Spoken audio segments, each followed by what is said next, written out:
नमस्कार, दोपहर समाचार में आपका स्वागत है।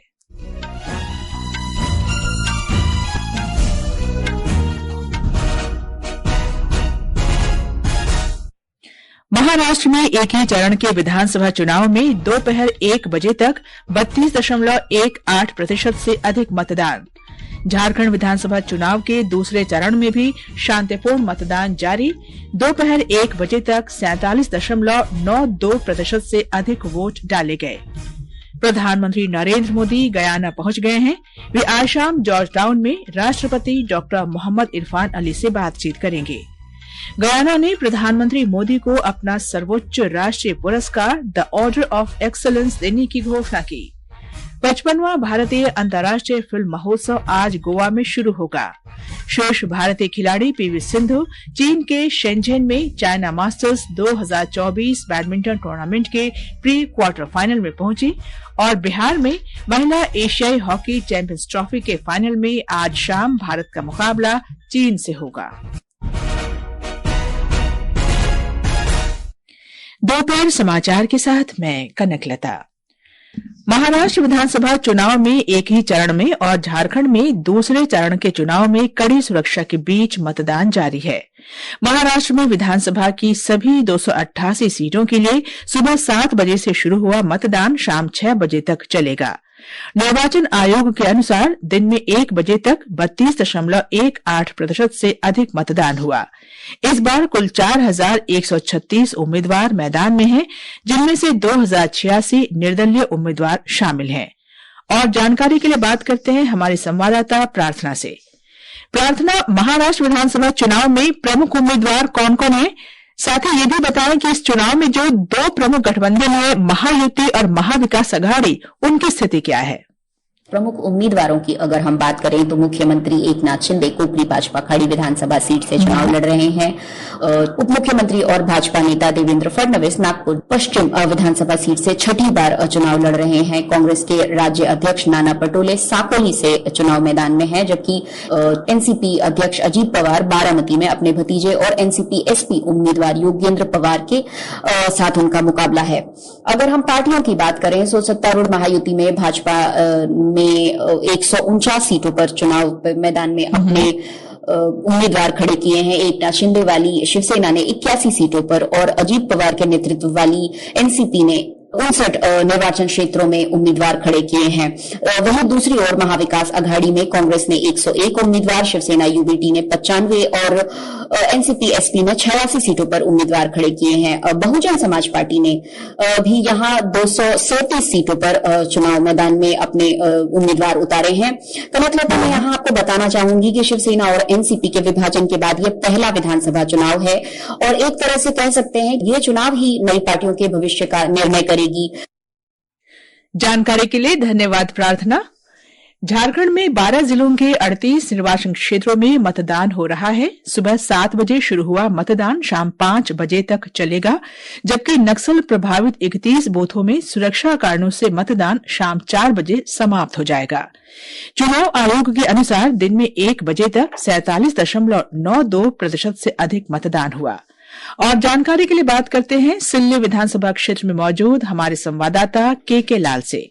के लाल जी, झारखंड के लिए कहा जाता है कि संथाल जीतने वाला राज करता है। आज जिन 38 सीटों पर मतदान हो रहा है, उनमें से 18 सीटें संथाल परगना के 6 जिलों में है। यहाँ मुख्य मुकाबला किन दलों में है? कनक, सही कहा आपने। जो संथाल जीतेगा वही झारखंड पे राज करेगा। एनडीए और इंडिया ब्लॉक के लिए आज का मतदान काफी अहम है। 38 सीटों में से 18 विधानसभा क्षेत्र संथाल परगना और कोयलांचल में है। आज का मतदान यह तय करेगा कि इन दोनों क्षेत्रों में किसका जादू चला। इन सीटों पर हार जीत से ही सत्ता की राह का समीकरण तय होगा। मैं बताना चाहूंगा कनक कि पिछले विधानसभा चुनाव में संथाल परगना की 18 सीटों में से 14 सीटों पर इंडिया ब्लॉक को सफलता मिली थी और बीजेपी को 4 सीटों से ही संतोष करना पड़ा था। वहीं ये पिछले विधानसभा चुनाव में झारखंड मुक्ति मोर्चा को 9 सीटों पर सफलता मिली, कांग्रेस को 4 और झारखंड विकास मोर्चा को 1 सीट पर सफलता मिली थी और भाजपा के खाते में केवल 4 सीट आई। तो एक तरह से आप ये कह सकते हैं कि संथाल परगना में जो आज का मतदान हो रहा है वो दोनों गठबंधन के लिए चुनौतीपूर्ण है। कनक, जानकारी के लिए धन्यवाद के लाल जी। और अब चलते हैं खिजरी क्षेत्र में मौजूद हमारे संवाददाता शिल्पी के पास। शिल्पी, मतदान कैसा चल रहा है? झारखंड के सभी मतदान केंद्रों पर मतदान का प्रतिशत काफी उत्साहजनक है।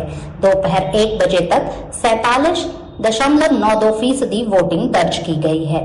मतदान शांतिपूर्ण ढंग से चल रहा है और अभी तक किसी अप्रिय घटना की सूचना नहीं है।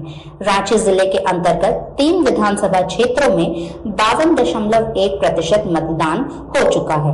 खिजरी निर्वाचन क्षेत्र के एक मतदान केंद्र पर अपने मताधिकार का प्रयोग करते हुए राज्य की मुख्य सचिव अलका तिवारी ने सभी से घरों से बाहर निकलकर अपने मताधिकार का प्रयोग करने की अपील की है। अब तक पाकुड़ जिले में सबसे अधिक 53.83% मतदान रिकॉर्ड हुआ है। धन्यवाद शिल्पी। 4 राज्यों की 15 विधानसभा सीटों और 1 लोकसभा सीट पर उपचुनाव के लिए भी मतदान हो रहा है।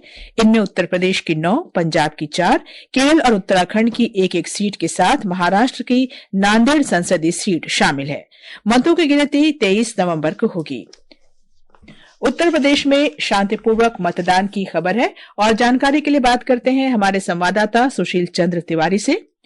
सुशील जी, लोकसभा चुनाव के बाद राज्य में इंडिया ब्लॉक और एनडीए दोनों के लिए चुनावी मैदान में ये पहली चुनौती है। कैसा माहौल है वहां? देखिए कनक, ये उपचुनाव दोनों ही गठबंधनों के लिए, जो इंडी गठबंधन है उसके लिए और जो सत्ता पक्ष का एनडीए गठबंधन है उसके लिए बेहद अहम है।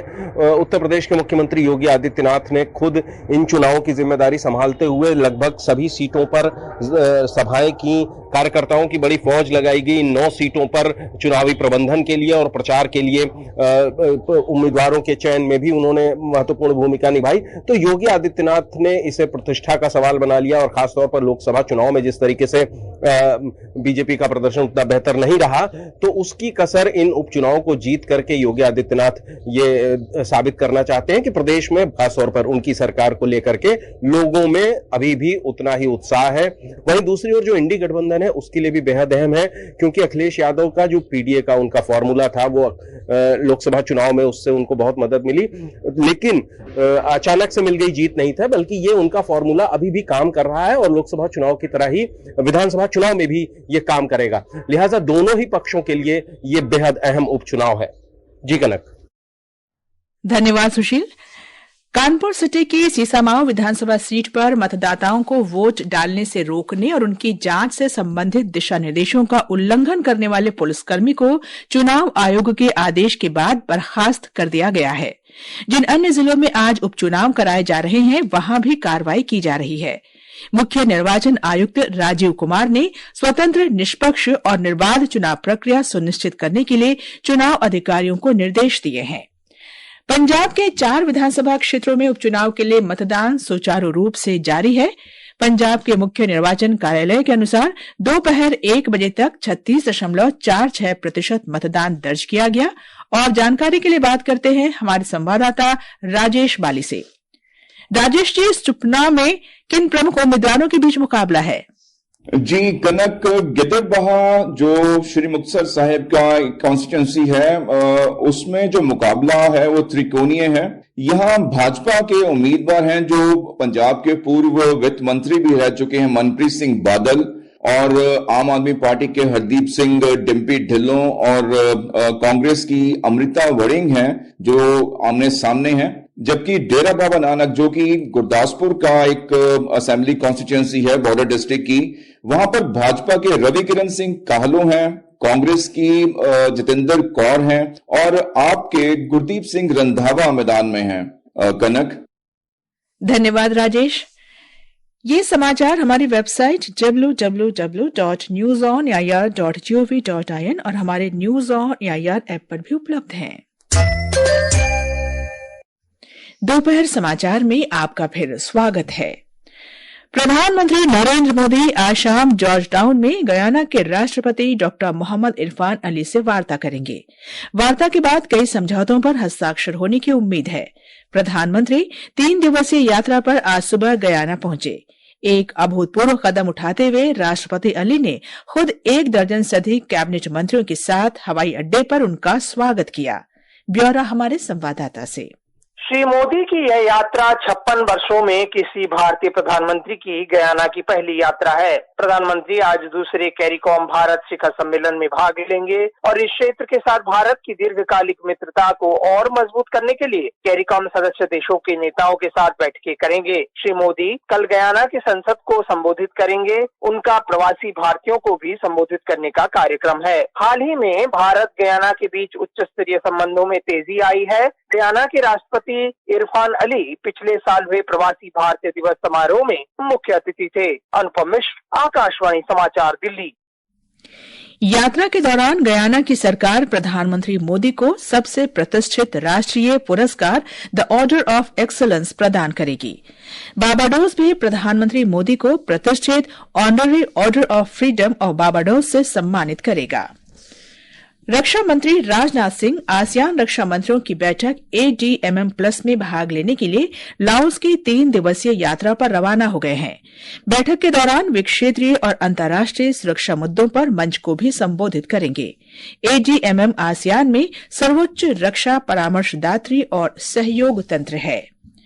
सूचना तथा प्रसारण मंत्री अश्विनी वैष्णव ने आज कहा कि भारत की रचनात्मक अर्थव्यवस्था $30 बिलियन के उद्योग के रूप में उभर चुकी है।